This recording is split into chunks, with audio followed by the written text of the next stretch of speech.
ассалому алайкум. Дуруд ҳамватонони азиз, умедворам ҳамагӣ хубу саломат ҳастед. ҳамаи шуморо ба канали Паймон Лайв хушомадед мегӯям ва ман дар хизмати шумо Салим Султонзодам. дӯстони азиз, чун ҳар вақта имрӯз хостем як суҳбате дошта бошем дар ин канал ва ин суҳбатҳои мо албатта як нав мухотабаш мардум аст ва мардуми Тоҷикистон аст ва дар ин мавзӯъҳои ки дар мавзӯи гузашта ки ҳамаи шумо шоҳид будед, мо бо устод Алим Шерзамонов дар бораи ниҳодҳои давлатӣ, институтҳои давлатӣ як суҳбатҳое доштем. пеш аз он ки ҳамин мавзӯъро мо давом диҳем, ман ҳоло мехостам ҳамаи шуморо даъват кунам, албатта онҳое ки ҳоло дар ҷойҳои амн ҳастанд, обуна шуданро яъне ба даъват кунам то ба ҳамин канали мо обуна шавед, ба канали Паймон Лайв. ва инчунин шумо метавонед бо ҳамин нишона, яъне бо Паймон Лайв моро дар дигар шабакаҳои иҷтимоӣ мисли TikTok, Instagram, Telegram ва Facebook пайдо кунед ва онҷо низ аз хабарҳое ки мо нашр мекунем, аз матлабҳое ки мо нашр мекунем огоҳ шавед. ҳамин аст дӯстони азиз, як эълони кӯтоҳ ва албатта пеш аз ҳама ман аз шумо тамошобинони гиромӣ ки то ҳол моро пайгирӣ мекунед миннатдорӣ мекунам. инчунин аз тими расонаи Паймони Миллии Тоҷикистон ки ин ҳама корҳоро ташкил мекунад, аз ҳама он кормандонаш миннатдории худро изҳор мекунем. дӯстони азиз, баъд аз як танаффус, ҳоло метавонам такрор кунам ки як танаффус буд ки хеле ҳам барои мо ҳам албатта ки агар чӣ нахоҳем, аммо зарур буд, дигар роҳаш набуд. ду барнома гузарондем баъд аз вай ва имрӯз ин барномаи сеюми мо мехоҳем оҳиста оҳиста ба як ритм, ба як қолаб ворид шавем ки то мавзӯъҳои рӯзро ҳамроҳи шумо пайгирӣ карда бошем ва дар ин барномаҳо албатта мо мавзӯъҳои мухталиф ро таҳлил мекунем. асосан мавзӯъҳое ки мо интихоб кардем ё ки шумо пешниҳод мекунед, онҳо бояд мавзӯъҳои сиёсӣ бошанд ва мавзӯъҳое ки ба масъалаи рӯз бошанд. ин хубтар аст ва барои таҳлили ин барномаҳо мо ҳаракат мекунем албатта аз худи дохили Паймони Миллии Тоҷикистон масъулинро даъват кунем, таҳлилгаронро даъват кунем ва инчунин дари мо боз аст то аз берун, аз ҷомеаи шаҳрвандӣ, аз қатори мардум нафарҳое даъват кунем ва мутахассисонеро даъват кунем ки то ин мавзӯъҳоро барои мову шумо таҳлил карда тиҳанд, камтар ошкор ворид кунанд. ҳамин буд дӯстони азиз, як мундариҷии кӯтоҳ ва имрӯз ҳам меҳмони мо устод Алим Шерзамонов ҳастанд. мешавад гуфт ки барномаи имрӯзи мо давоми барномаи гузашта аст. акӯи Алим, салому алайкум, хуш омадед ба барнома. салому алайкум Салимҷон, ташаккур аз даъвататон ва салому дуруди худро ба тамошобинони барномаи шумо мерасонам ва умедворам ки соате бо ҳам, яъне дар як суҳбати барои шунаванда ва бинанда ҷолиб бошад ширкат кунем ва ба суолҳои хеле ки дафъаи гузашта шумо гуфтед ки дар зehni тамошобин бигузор суолҳои бештаре пайдо шаванд ва ба каме аз суолҳояшон худо ба мо чиз диҳад ки посух дода бошем. бале ҳамин хел воқеан суҳбат шуда буд. яъне мақсад аз ин барномаҳо чӣ аст? аммо якум коре ки бояд таъкид кунем, ин барномаҳои хел қолибӣ нестанд, барномаҳое нестанд ки мисол аз пешакӣ сохта шуда бошанд. чихел ки тамошобинон азиз медонанд, мисол худи устод Алимро мешиносам, то чанде мо ҳам мисол бо шумо кор карда истодем бародарон. яъне суҳбат мехоҳам самимӣ бошад, суҳбат бошад дар мавзӯъҳое ки шояд то чанд вақт дар ҷомеаи мо ҳоло матраҳ нашуда бошад, мешавад гуфт мавзӯъҳои тар бошанд ва мақсади асосии ин барномаҳо он аст ки худи мардумро водор кунем ба фикр кардан, то мардум худашон саволгузорӣ кунанд ва ба он саволҳои худашон посух кованд. барномаи гузашта акӯи Алим хеле ҷолиб буд. воқеан чанд нафар назарҳояшонро гуфтанд аз як зовияи дигар ба мавзӯъҳои сиёсӣ ҳам нигоҳ кардем. яъне фикр мекунам бо ҳамин راه دوام تیم با همین شکل دوام تیم البته از فایده خالی نباشه. آقای علیم البته در صحبت گذشته ما درباره نهادهای دولتی صحبت کردیم، درباره اینستیتوت‌های دولتی صحبت کردیم که عموما چگونه باید باشد، چه خیلی باید باشد و در جامعه امروزی ما آنها چگونه هستند. یعنی وقتی که ما جامعه میگیم یعنی تاجیکستان رو در نظر داریم و البته قیاس میکنیم با دیگر جامعه‌های دموکراتی و مردم سالاری. حالا متاسفانه چنین شده است که وقتی که ما میگیم دموکراتی با بعضی گوش مردم شاید که کمتر دغلتر هم فراید. برای چی؟ چون که در تاریخ‌های آخر مثال یک سال آخر با کشورهایی که ما میگیم دموکراتی هستن برای بعضی کارهای شده ایستادن که عموما همین مضمون رو، همین معنا رو، همین نام رو کمتر داغدار هم میکنن. اما همین کلمه مردم سالاری به نظر من بیشتر به مردم همین تبلیغ شود مردم سالاری، این به فکر من بهتر است، چون هم به فرهنگ ما هم به گوش ما ملایمتر شنیده میشد از نظر من. آقای علیم سوال اول این خیلی است که عموما ما درباره نهادهای دولتی، اینستیتوت‌های دولتی گفتیم، ولی من میخوام درباره شهروند از شما پرسم. چنانه گفتیم ما در گذشته که اینستیتوت‌های دولتی هستند در بالا، یعنی راهبریت، حاکمیت دیگر و دیگر، اما در زیر ما داریم شهروند موضوع آخرین ما هم با همین کلمه شهروند به آخر رسیده بود. یعنی با مضمونی که شهروند شما گفتید که ما شهروند داریم اما اکثر در دهات زندگی میکنیم اما شهروند رو انتخاب کردیم. بله، انا اکنون حالا به من فهمانید لطفاً که خود شهروند از مردم، یک انسان عادی چی فرق دارد؟ یک ساکن تاجیکستان ساکن دارد، تاجیکستان شهروند دارد. حالا ما هر یک کشور اینچنین. حالا لطفا میفرمودید که همین فرق این دو چی است؟ ببینید، باز سلامت باشید از سوال خیلی جالب. ببینید، شهروند این ترجمه همون گراجدانین آمده است که گراجدانین مفهومی است که با یونان قدیم میبرد و گراجدانین ها در شهرها سکونت داشتند، چون یونان قدیم شهر دولت ها از شهر دولت ها عبارت بود که اون یک نوع کنفدراسیا هم بگویم خطا نکنیم، لیکن در اون زمان دموکرات کامل نمیتوانست باشد چون دوره غلامداری بود و همه مردم شهروند نبود. شهروند اونایی بودن که خودشان صاحب غلام بودند و اونها اشراف زادگان بودند، اشرافا بودند و اونها شهروند بودند و همون شهروندها حقوق انتخاب کردن رو پیدا کرده بودند و ما اومدیم همین اونا خود رو گراجدانین گفتن و ما اومدیم همین گراجدانین رو شهروند ترجمه کردیم که کدام عالم باشد در زبان فارسی که خیلی نشانرس ترجمه کرده است که شهروند معنای همون گراجدانین رو میتید و من نمیدونم گراجدانین چی معنی دارد. شاید از همون واژه تحت اللفظ ترجمه شده باشد. در برنامه ما شاید علمان جامعه شناس بیشتر باشند و در زیرنویس به ما بفهمانند شهروند چی به شهروند انتخاب شد در جای واژه گراجدانین که خیلی نشانرس رسیده است.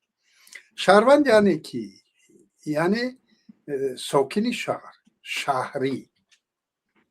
و ببینید، اول پیش از اونه که شهروند رو با تمام مفهومشون از دید خودمون خیلی که من و شما میبینیم با هم بحث کنیم و به مردم برسونیم، اون نظری که من نمیگویم که من از نگاه علمی جامعه شناسی با این واژه شناس هستم. من از برداشت خود از اون خوانده ها و شنیده های خودم درباره شهروند همین برداشت رو کردم و شاید هم از نگاه علمی اونها چیز ضعف داشته باشند همین نظرهای ما. لیکن ببینید شهروند یک مثال خیلی یک روز پیش از همین برنامه شما در روزنامه نووی گازیتا یک مقاله برآمد که درباره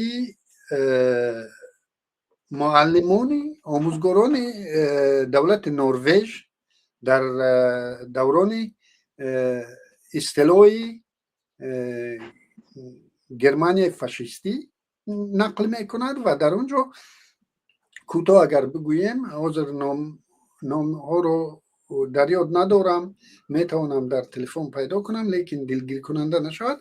یعنی همین معلم ها آمدن و نخواستن که خودشون و کودکاشون به همون گیتلر یوگن پیوست شود و خودشون به یک نوع به همون نقشه‌ای که یک فیورر در نروژ پیدا شد با همون نقشه نروژیای نو را بسازند و چخیلی که در تاجیکستان هم هست سامانیان وارسان سامانیان همین خیلی به همین مانند یک چیزهای یک تشکیلات های را تشکیل کردم و شهروند چون شهروند فرق شهروند میگم معلم ها آمدن در یعنی چی میگن در خانه ها در پنهانی با کودکا درس میدادن. اون وقت شبکه های اجتماعی نبود.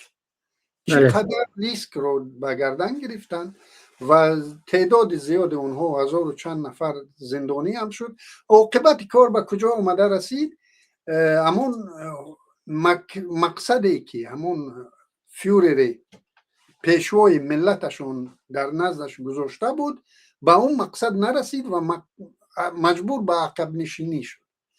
محض از موقع شهروندی آموزگاران و والدین آموزگار اساسی را که به زندان بردن والدین آمدند و هر یک مکتوب دست جمعی نه هر یک والد نوشت که من نمیخواهم فرزندم در چنین وارثان سامانیان یا نمیدونم چیز باشد یعنی اکتبریت وارد شود و آدرس خود را در اونجا نوشت من کیم و در کجا زندگی دارم.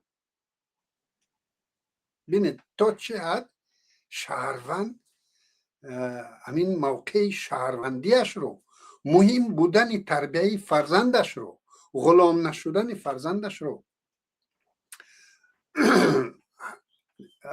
چیز میدوند مهم میدوند و به همین مانند در لهستان هم بود و طولانی به این جا نرویم و خیلی که در برنامه گذاشته گفتم من گذاشتم که شهروند ما میخوایم شهرونده را در تاجیکستان پیدا کنیم که زیاد از 90% حولی تاجیکستان در دهات زندگی میکنند و مادامی که زیاده از 90% مردم در دهات زندگی میکنند متاسفانه تعداد جانبداران امین برنامه من و شما در بین مردم تاجیکستان زیاد نخواهد بود چون که اونها اون گپایی که من میگویم شاید بسیاری از همین شهروندان رو تحقیر کند برای اون که ما همه دهاتی هستیم و دهاتی رو بگویی که تو دهاتی هستی و کار میکنن گرچنده که چند سال پیش به پایتختم آمده باشد. ببینید حاضر میگن که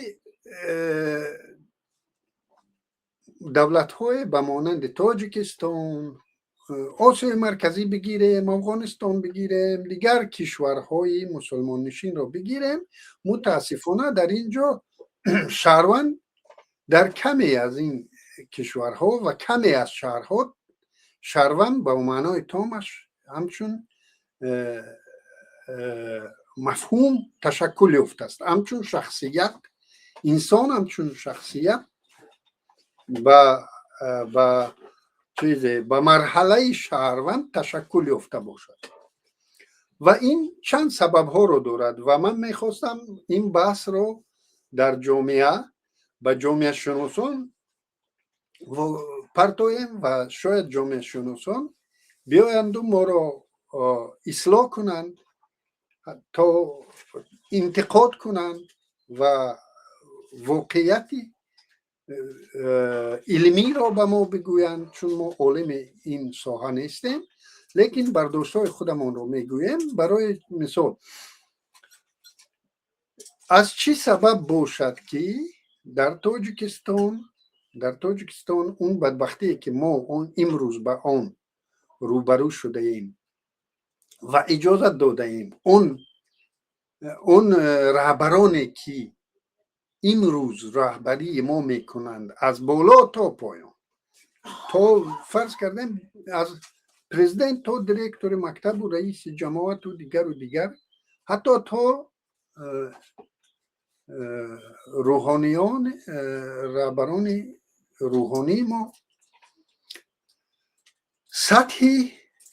سطح دانش و ملکه و دیگر اجازت داده ایم که با آدمایی که بگیریم چیز نیستن، یعنی پیشوا نیستن، یعنی لیدر جامعه نیستن، اجازت داده ایم که لیدر رسمی شوند، یعنی رئیس شود و دیگرش دپوتات شود و دیگرش.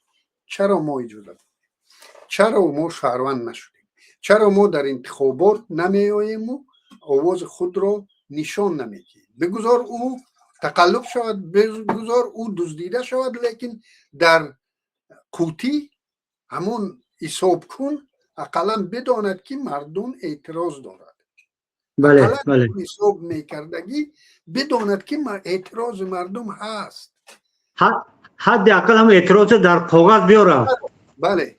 چرا ما آماده چنین نیستیم؟ چون که ببینید تاجیک تا آمدن روز تاجیک چند مرکز داشت، چند شهرهای مرکزی داشت: سمرقند، بخارا، خیوه، اورگنج، شهرهای مرکزی و شهرهای نسبتاً کناری تر به مانند خوجند، استرفشن، حصار، شهرهای کناری داشت و این شهرها الیته های خود را داشتند. بله. و چون گفتیم که در یونان قدیم هم الیته ها شهروند بودند، همه ساکنان، همه مردم شهروند نشده بود. در بخارا و سمرقند هم با الیت شهروند میشد. اگر همون با چیز طبیعی، با رشد طبیعی این مردم رو میموندند، بله، در گلوبالیزاسیون نمی اومد، اگر مستقلیت کنو نمی اومدن، شاید در اینجا شهروند شکل می گرفت و به تدریج او شهروند شاید امروز از اروپا می گذاشتیم در همین آزاد بیانی و موقع شهروندی و در دیگر.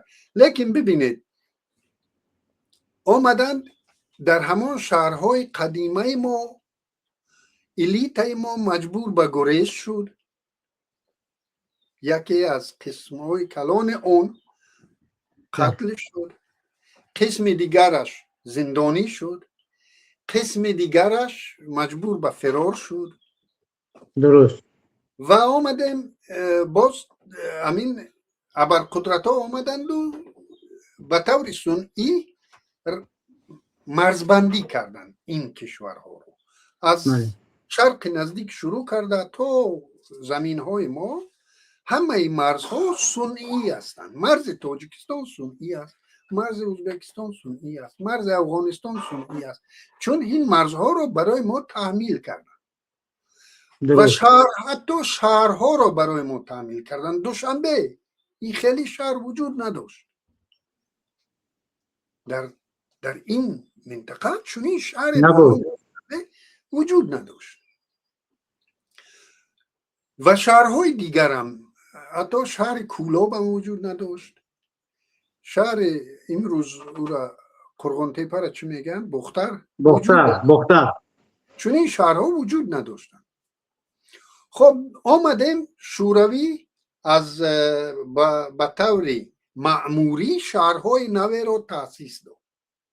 مثال دوشنبه، خاروق، کولوب، قرغنتیپه، یاوان، اینها شهرهای معموری تأسیس یافته دوران شوروی و الیت همه این شهرها با کمترین تغییرات اساسا روس زبان شدن.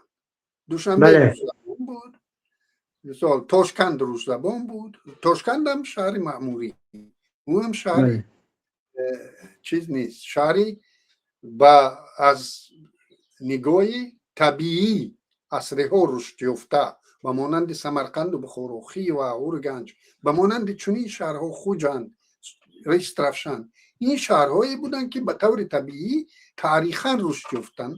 در اینجا تاریخاً شهروند رشد میکرد اگر او الیت او را از آنجا سرکوب کرده نمی راندن. ببینید از سال 92 تا سال 2022 یک اگر تشخیص دهید، یعنی از نگاه عدالت تشخیص دهید، در تاجیکستان آخران شهری که باقی مانده بود این خاروق بود، با موقع گیری شهروندی، با همین احساسات شهروندی. چون این یک شهر معموری سابق شوروی بود که نفوس اهالی تهجوییش همون جایی که بودن تقریبا به تغییر موند. چند روز زبان از اونجا بیرون رفت، دیگر از اونجا هیچ کس بیرون نرفت، بلکه اوربانیزاسیون در اونجا صورت گرفت تا 2022 رشد کرده بود. نه فقط از منطقه های بدخشان، حتی از منطقه های دیگر تاجیکستان هم اونجا ساکن بسیار شدن گرفت، حتی از افغانستان هم اونجا ساکن پیدا شد. این شهر بود که از شوروی به مثل بشکک شهر شورویه که شهر باقی مانده بود. دوشنبه الیتش کشته شد، الیتش رانده شد، الیتش زندانی شد. دوشنبه شهری های دوشنبه از بین رفتن. این نوع شهری شده ها آمدند و این مکان های تاریخی این شهر رو خراب کردند. همه اون خاطره هایی که شهری های دوشنبه داشتن اونها زدوده شدن و دوشنبه امروز بدبختی تاجیکستان، بدبختی جامعه مدنی تاجیکستان در آن است که دوشنبهگی نیست. همون دوشنبهگیه که از سال 1900 فرض کردیم 30 تا سال 1992 علاقه خود رو تهجویی می شمرد و خود رو شهری می شمرد و خود رو مرکز پایتختی می شمرد، یعنی یک نوع جایگاه الیت سمرقند و بخارا رو گرفته بود. این شهروندو در سال 92 کلن سرکوب شدن. دوشنبه کلن اگر بگیریم که 80% شهروندان دوشنبه که شهروندان اساسی تاجیکستان صاحب استقلال بودند، از اونا را گم کردیم. یک قسمت کلانشون اونها روز زبان ها بودند، اسرائیل رفتند و روسیه رفتند و آلمان رفتند، چون که نیم زیاد داشتیم، یهود تبار زیاد داشتیم. خب اوروس زبان تاجیک هم زیاد داشتیم، تاجیک اوروس زبان که او هم تقریبا اگر ما بگیریم که از تاجیکان دوشنبهگی های تاجیک که روز زبان بودند امروز از میراثبرانشان تقریبا در دوشنبه باقی نمانده. ببینید دوشنبه پایتخت تاجیکستان امروز شهروند ندارد. همین خیلی دیگر ببینید در سوخت هم خوجنده بگیریم و استرفشن بگیریم و دیگر شهرهای قدیمه ما رو بگیریم، اونها هم اساسا روزبان شده بودن. با از بین رفتن اتحاد شوروی این روزبان ها شهری ها از این شهرها بیرون شدن و به تدریج آمدیم اینجا هم ما همین روند شکل گیری شهروند رو در این روند خیلی عقیب رفتیم. در قرقیزستان که جنگ نبود، بیشکک نسبتاً همون شهری های شوروی باقی ماندن، لیکن اونا هم به تدریج کوچ بستن و امروز بیشکک را داریم که از بیشکک سال 92 خیلی دیهاتی تر است. یعنی با این سبب این روز امکان شد که قرقیزستان هم رو به تاجیکستان آورد، یعنی رو به تنزل جامعه شهروندی آورد. بخشش. حالا اینجا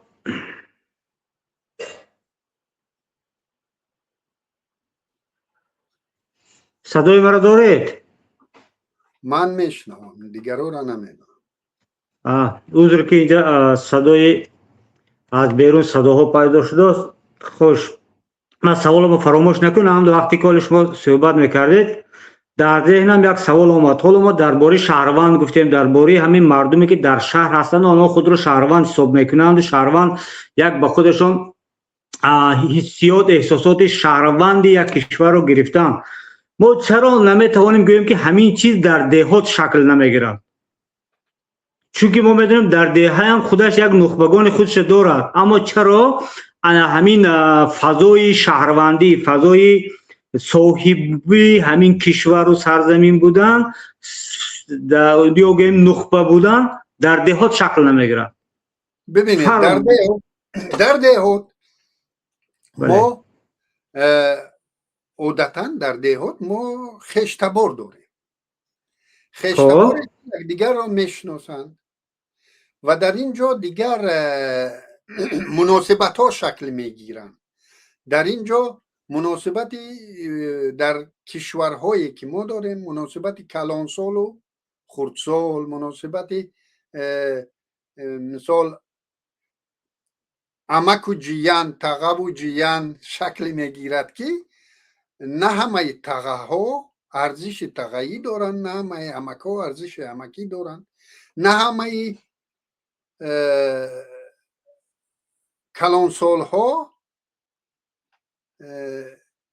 ارزش اون احترام را دارند که نسبت آنها در دهات مجبوریم تربیه ما چنین است که خب جلگو با این نفرایی که شهروند نیستند، در ضمیرشون شهروندی شکل نگرفته است، ضمیرشون غلام طبع است، اونها بالانشینند.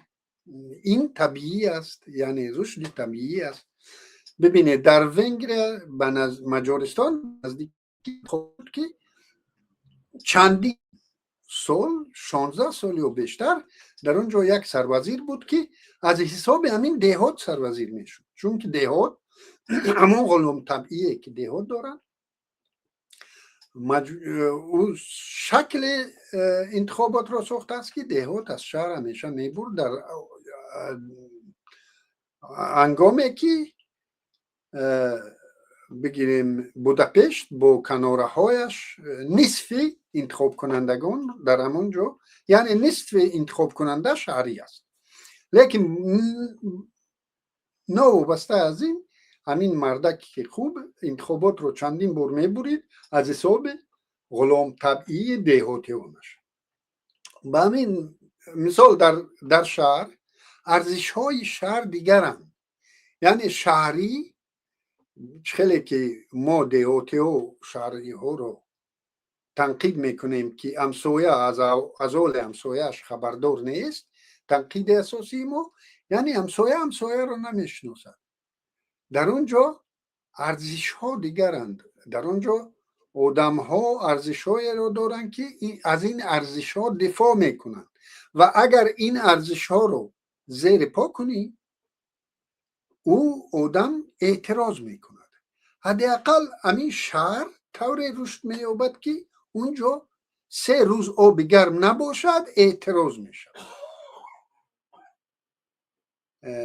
در اونجا در شهر واقعی نسبت شهروند واقعی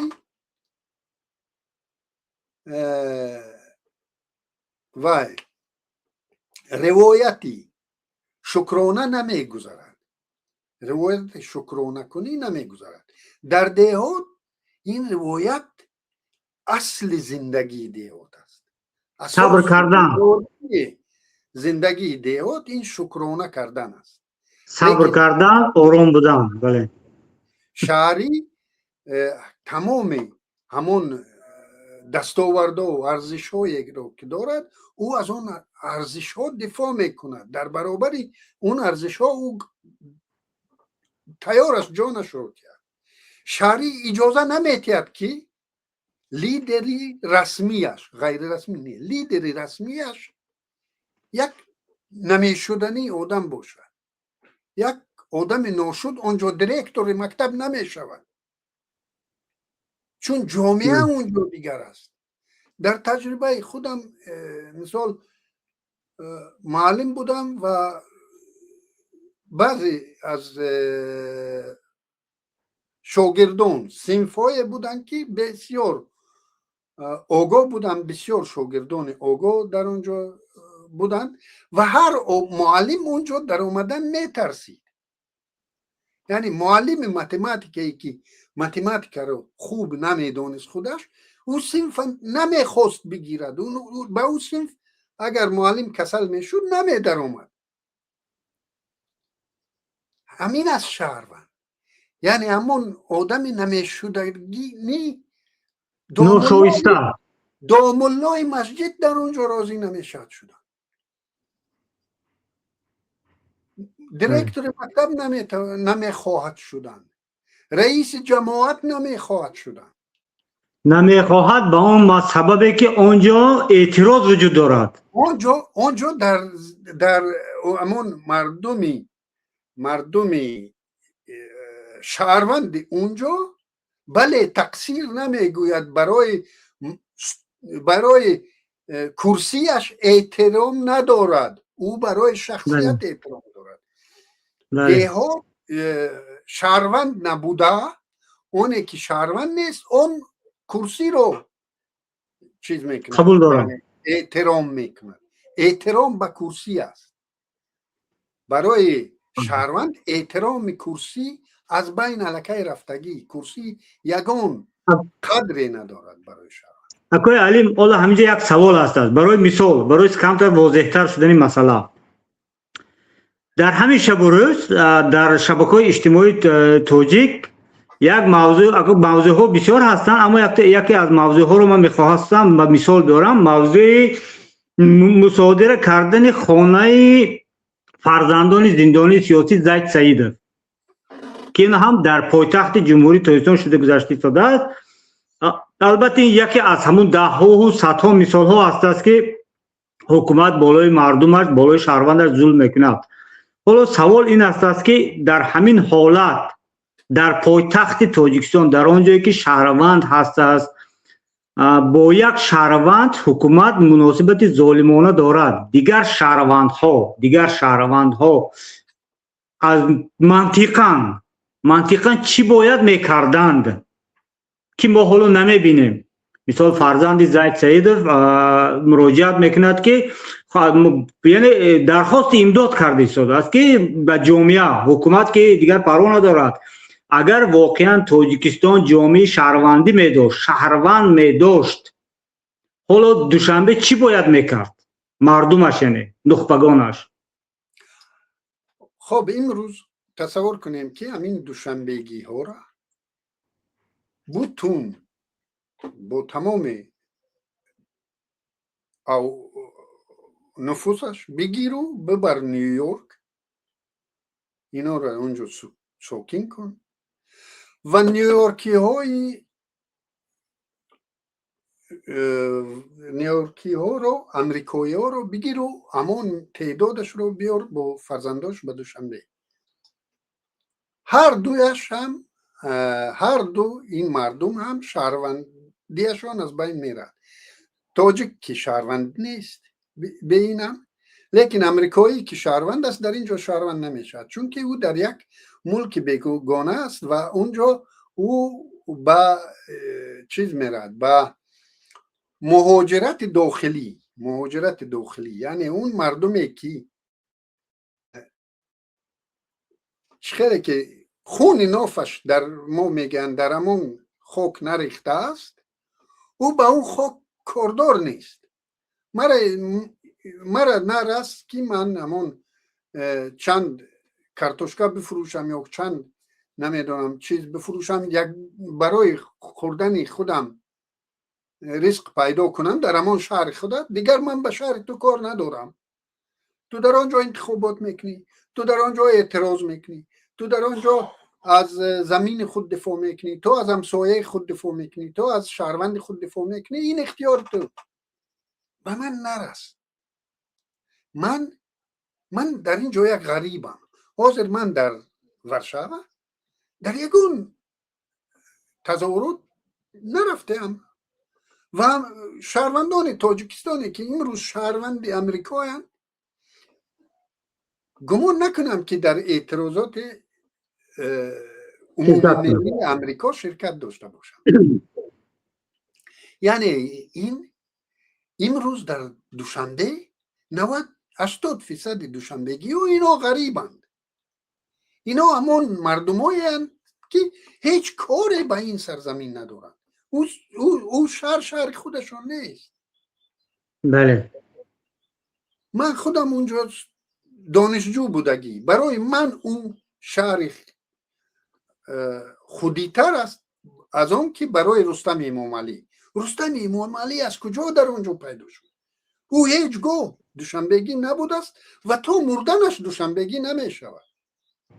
شاید فرزنداش شود، شاید فرزندا نبیره های امام علی رحمانوف دوشنبگی شوند، لیکن فرزندای امام علی رحمانوف دوشنبگی نمی شوند.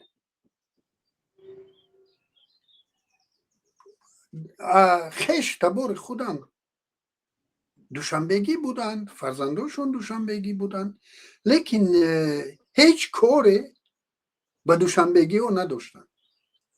هیچ کاری. من زیاد سوخده ها را میشناسم که 2-3 نسل در دوشنبه کلان شدن، لیکن کاری به دوشنبه نداشتن. در دوشنبه در سال 92 پامیوی از اونجا آمد، غرمی از اینجا آمد، استرافشانی از اونجا آمد، میدان دوشنبه رو گرفتن. دوشنبگی در اون میدان تقریبا نبود. بله.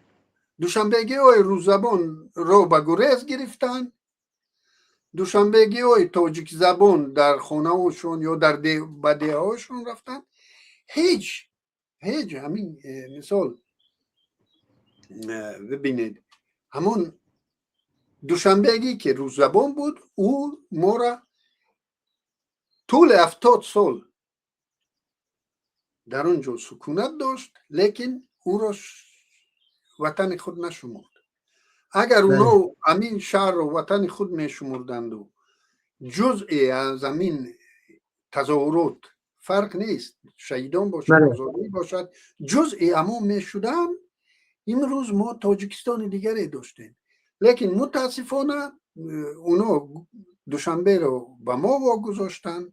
ما دیوتی ها اومدیم دوشنبه رو کردیم دیها و این دیها هنوز شهر نشده است، شهروند ساکنش شهروند نشده است. برای همین بدبختی ببینید، قزاقستان نمیدونم این زیرکی سیاسی بود یا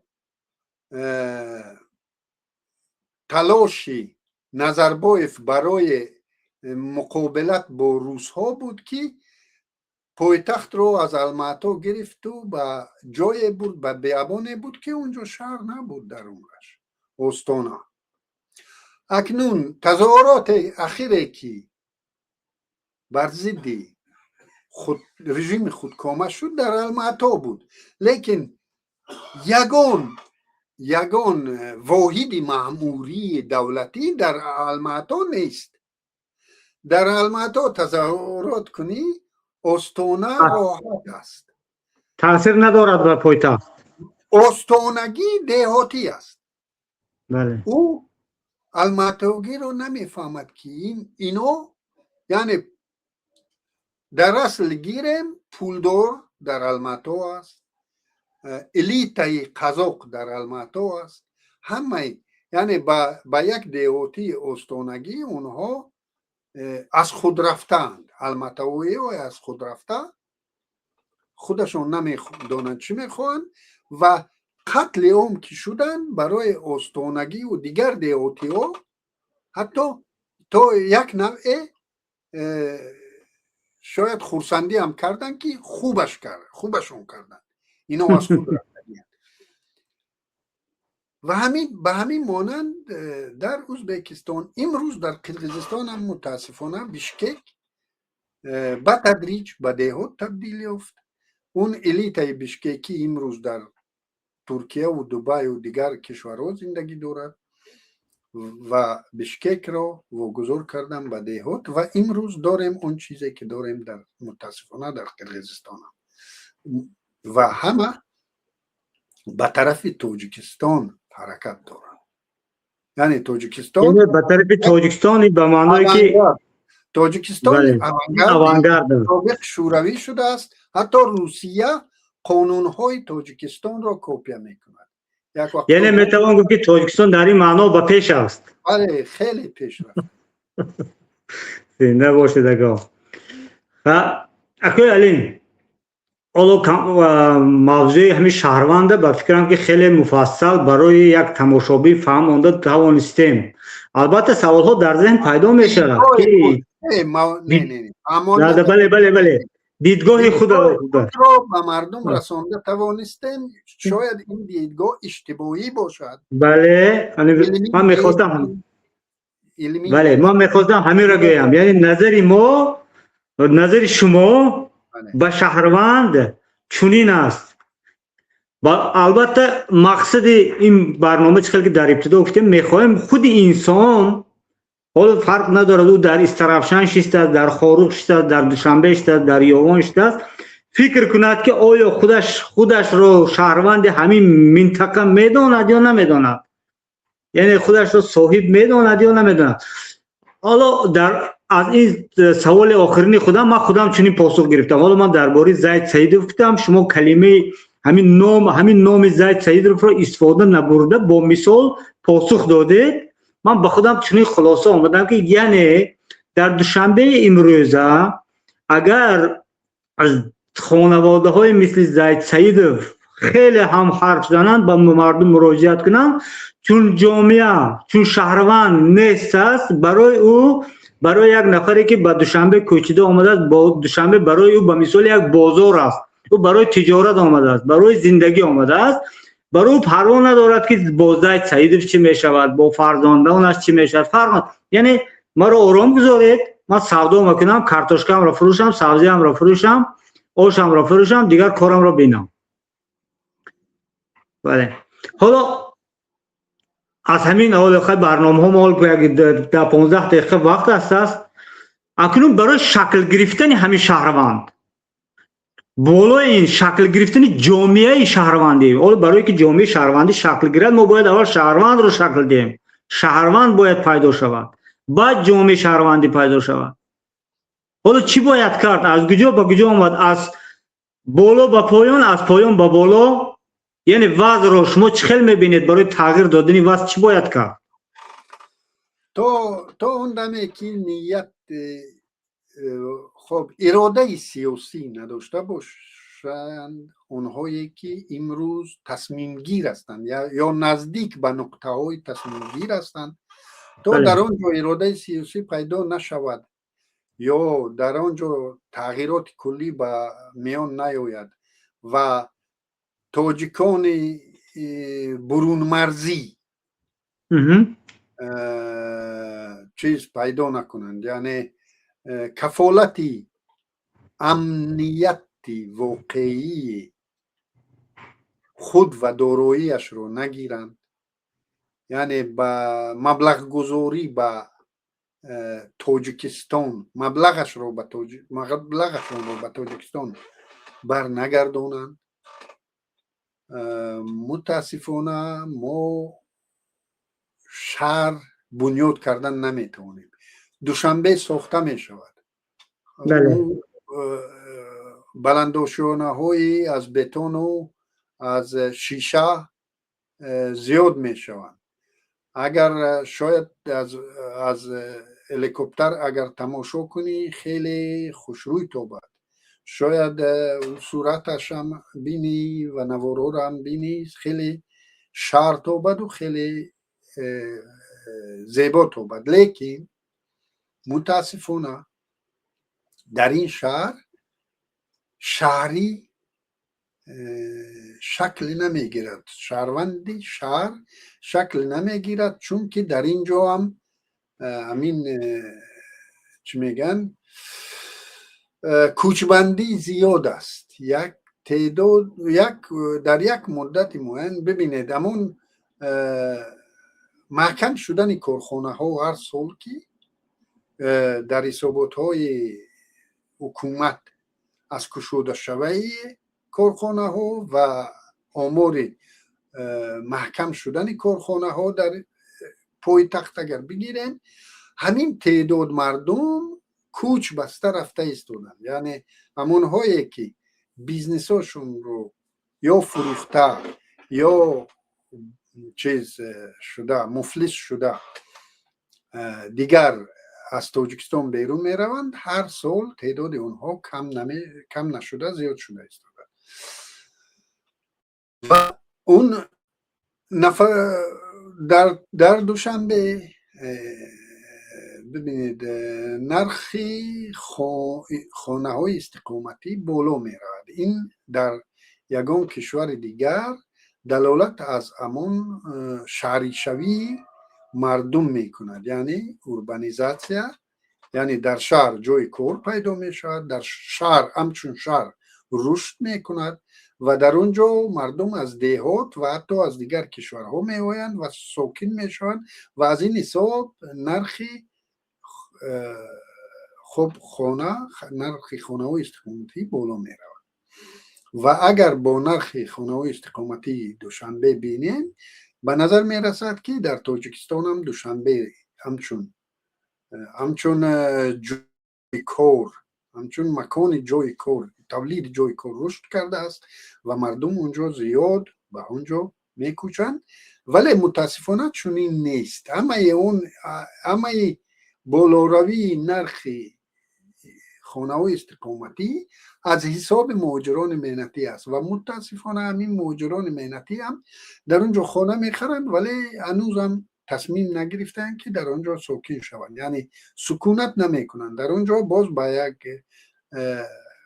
بیچاره مردمایی که در دهات رزقشون رو پیدا کرده نتوانسته به پایتخت میکوچن به خاطر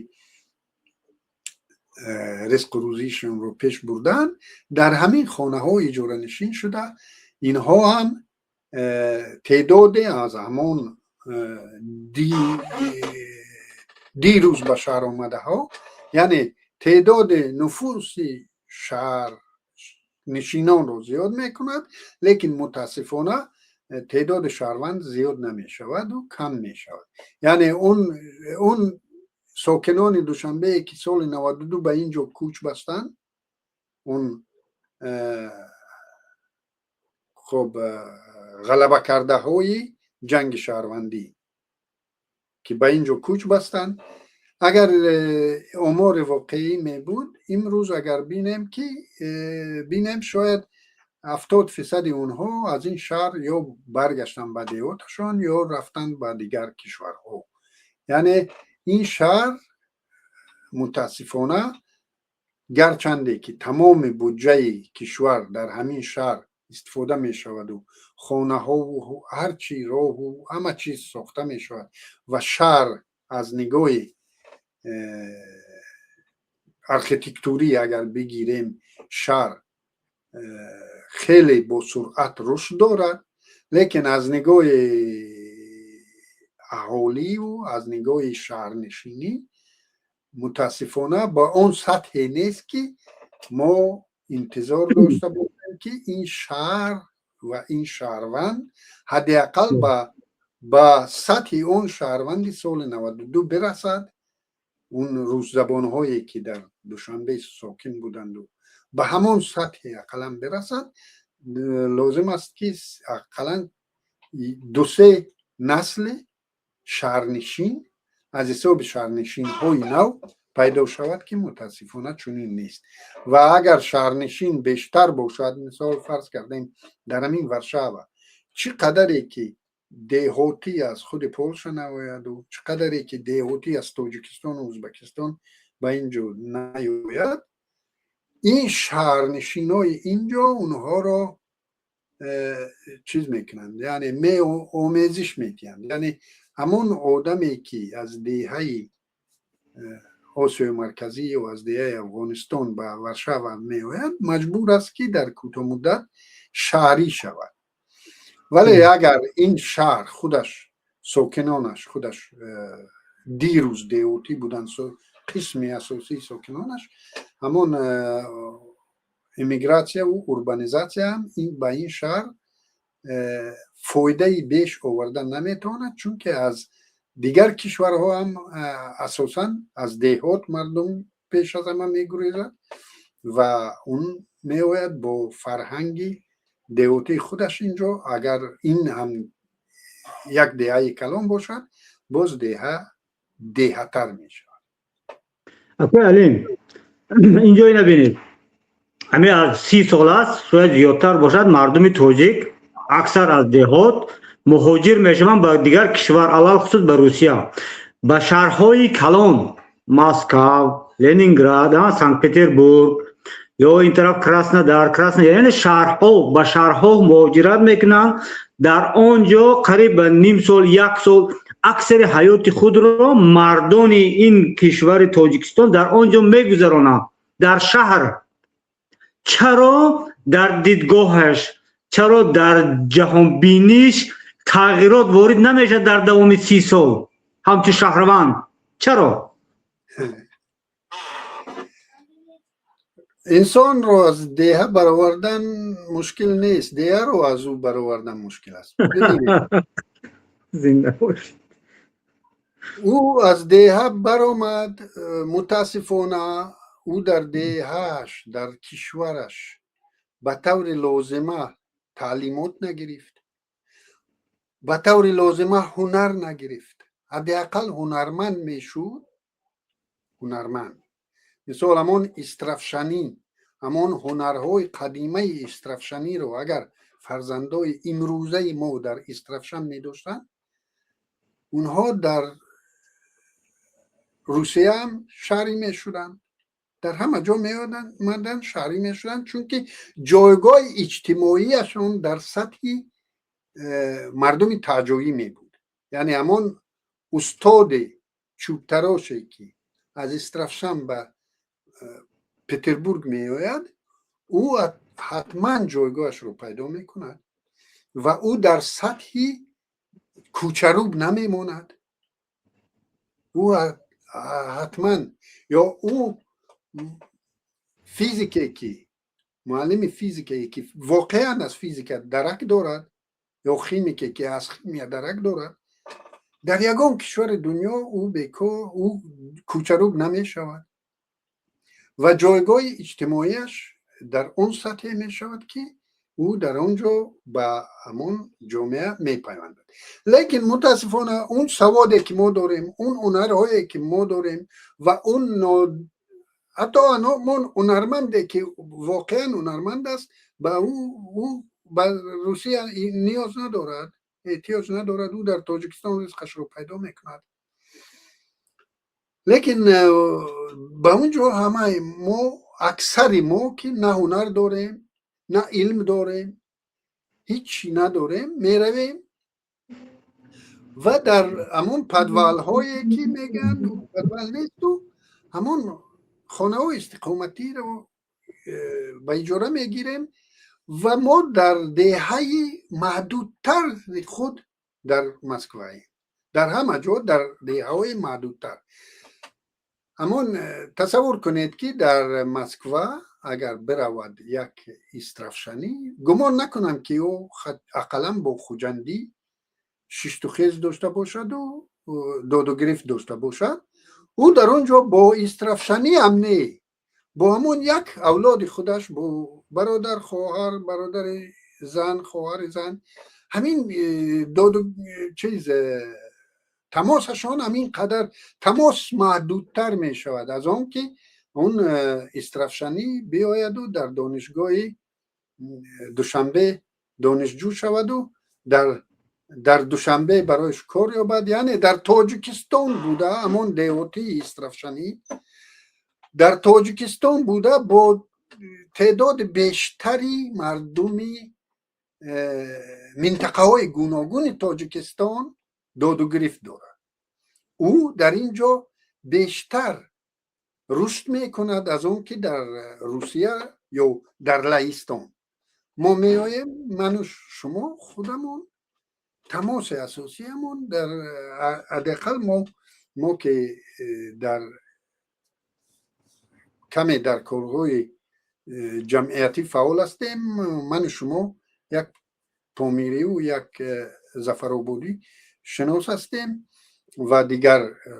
لیکن اساسی همون مهاجر مهنتی تاکسیست هایی که اینجا میان با همون دهه خود میان. اونها از محدوده دهه خود در روسیه که اصلا بیرون نمیشن، در غرب هم بیاین، در امریکا میرن، در دیگر جا میرن و یا از محدوده دهه خود جفستر میشن، چون در امریکا اکثر اونها زبان انگلیسی رو هم بلد نیستن که با جامعه شهری اونجا چیز کنند، یعنی اینتگراسیا شوند. اونها میان در اونجا باز دیوتی تر میشن. یک استرافشنی در اونجا حتی یک سوخدی رو نمیشناسد، یک سوخدی در خوجندی، یک خوجندی در اونجا یک خوروغی رو نمیشناسد. اگر در تاجیکستان می بودند حداقل با همین منطقه های تاجیکستان با آدمای بیشتر شناس می شدند و این باعث رشد بیشتری شخصیتشون می شد. در حال در مسکو همون با دهها و با یک اولاد، با یک قومی، با دیدگاه قومی گشتیم. ما حتی از شهر کوچک خود ما کوچکتر می شویم. بله. یعنی اگرچه ما به نام شهروندیم اما با دیدگاه قومی باقی ماندیم و به همین خاطر ما نمیتوانیم جامعه شهروندی را به میان بیاریم و تشکیل کنیم، سازیم و بر ضمن این یک چیزی چی میگوید شاید خنداور باشد. ما راهبر دولت امامالله رحمه خودش رو پیشوا نامیده است. واقعا یک پیشوا برای یک قوم میشد، برای یک قبیله میشد. شاید آنها خوب سنجیدن که همین جامعه تاجیکستان چی جامعه است و برای همین نام پیشوا رو انتخاب کردم. نام پیشوا رو هم انتخاب کردن میتوانست به خاطر اون که باز همون گپ، باز همون شهروند که نیست، اعتراض که نیست، اعتراف که هست. مثال بودن دوره های شاهنشاهی اروپایی که فرض کردیم در فرانسه ویدیوی شما خیلی چیز شد.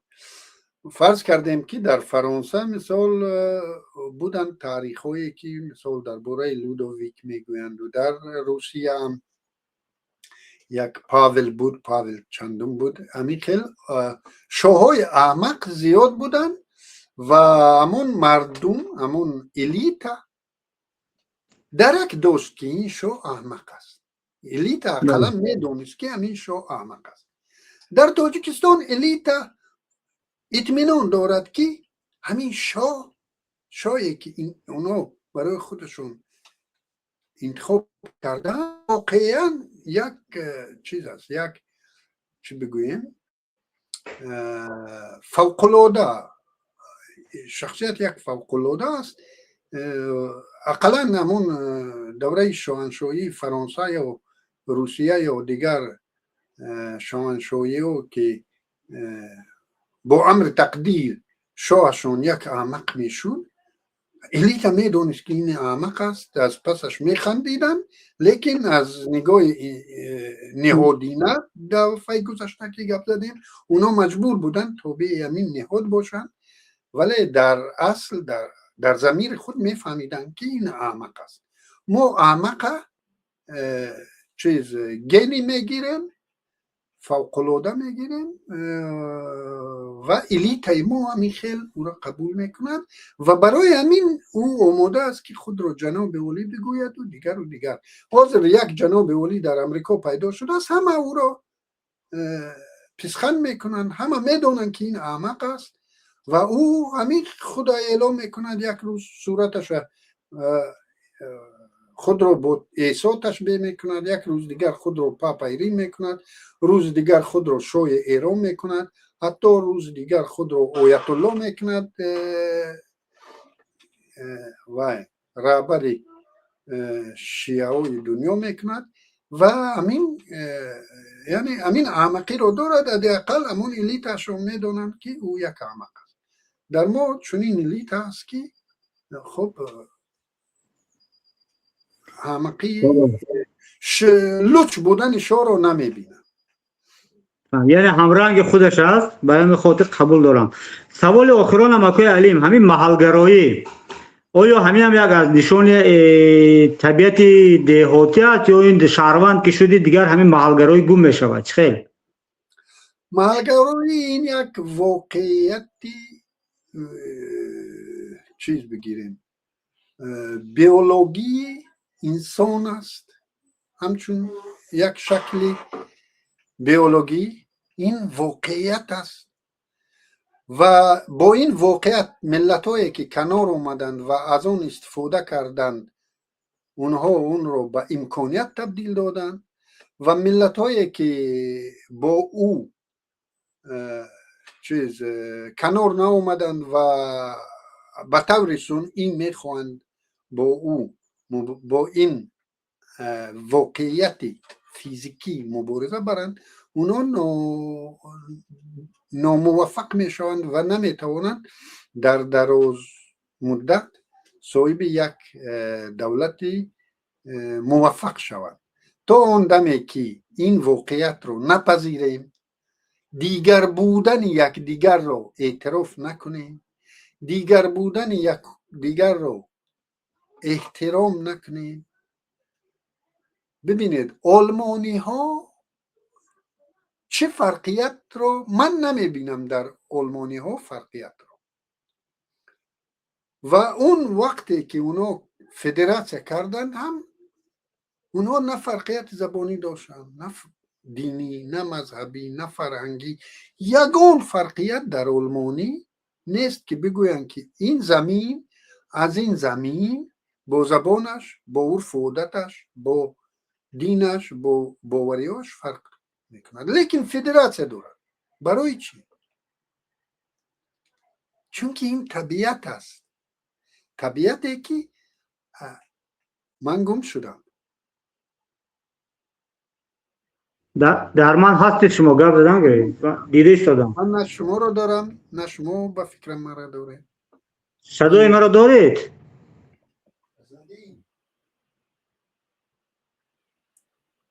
صدای مرا دارید آقای علیم؟ من دارم، من نه ویدیو نه من شما میبینم، من شما میبینم، شما میشنوم. مخاطبینم ما را میبیند. بله. برای همین ما در کجا آمدیم؟ در آلمان. فدراتیوی آلمان شد. برای به خاطر چی؟ به خاطر اونه که هر یک شهروند، هر یک انسان به خودش چیز قائل است، یعنی یک شکل همون چی میگن خصوصیت فرقیت دارد. یک درد میگند که از یادم رفت.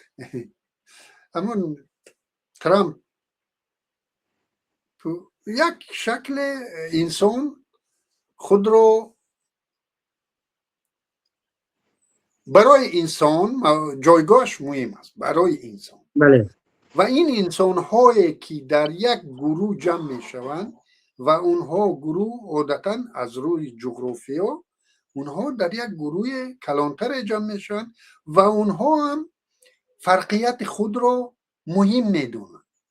ایالات متحده امریکا، زمین های آلمان، کانتون های فرانسه، هر جایی که رشد کرده است تا حد با همین دیگر بودن، محلگرا بودن کنار آمدن و از این استفاده کردن، یعنی امکان دادن با اینها که این به یک امکانیت، به یک چیز نیرو تبدیل دادن و این نیرو امروز از امریکا دیده دولت اونتاریتر رو پیدا کردن مشکل است، لیکن هنوزم فدراتیوی باقی مانده است و اون اگر در ابتدا اونها می اومدند و محلگرایی گفته همه را سرکوب میکردند و نمیخواستند اعتراف کردن، تا به همین روز اونها یا پراکنده میشدن یا رنگ مکزیکا یا از اون بدتر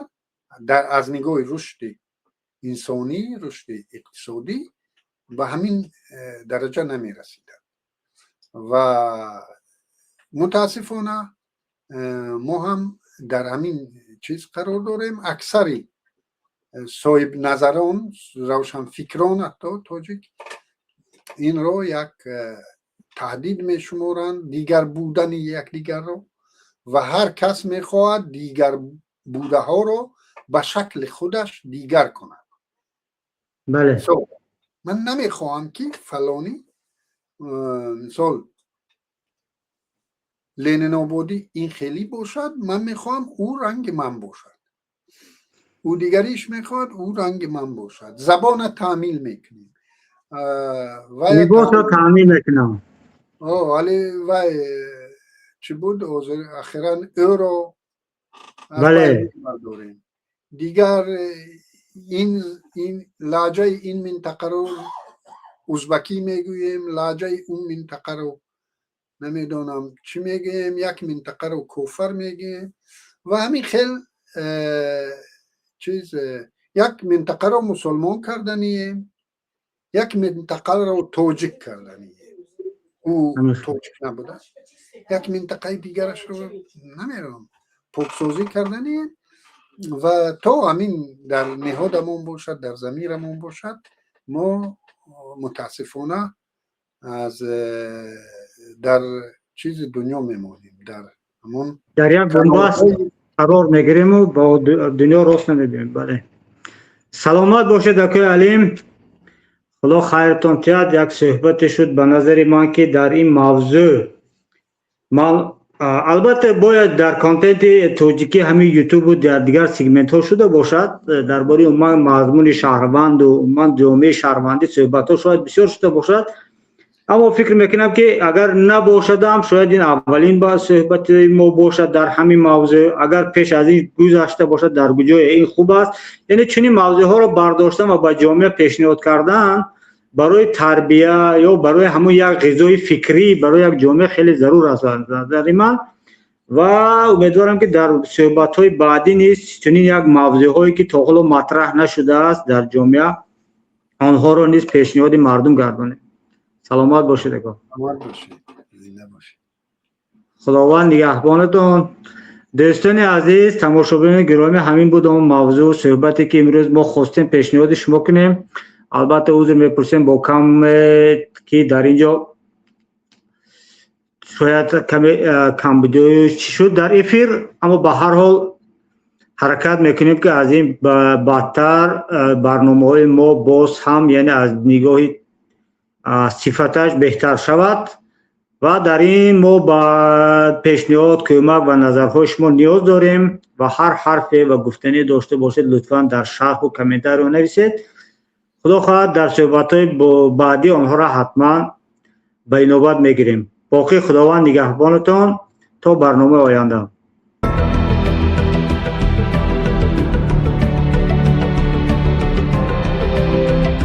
استغفر الله.